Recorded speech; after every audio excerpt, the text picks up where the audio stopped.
এই বলে ওর হাত জড়িয়ে ধরলাম। এভাবে দেখা হবে ভাবিনি কখনো। তোমার কথা মাঝে মধ্যেই মনে হতো, আর ভাবতাম তোমার লেখা টেখা তো আজকাল দেখতেই পাই না, হয়তো মরে টরেই গেছো। তা ভাবলে খুব একটা দোষ দিতে পারি না, যেভাবে বেঁচে আছি। যাকে সে কথা থাক, বলো কেমন আছো, কোথায় আছো, কি করছো, এই অবধি জানি কেবল। ভালোই আছি বলতে হবে, আর কদিনই বা চাকরিতে আছি, তারপর তো আরও ভালো। অলোকেশ বেশ তৃপ্তির সঙ্গে কথাটা বলল বলে মনে হলো। রিটায়ার করছো বুঝি?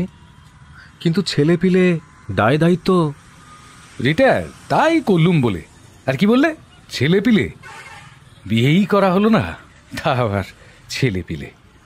কথাটা অলোকেশ যেন কেমন অদ্ভুতভাবে বলল। আমি বুঝলাম এই প্রসঙ্গে এগোনো বোধহয় ঠিক হবে না। বললাম, আচ্ছা তা বেশ, তা কোথায় আছো বললে না তো?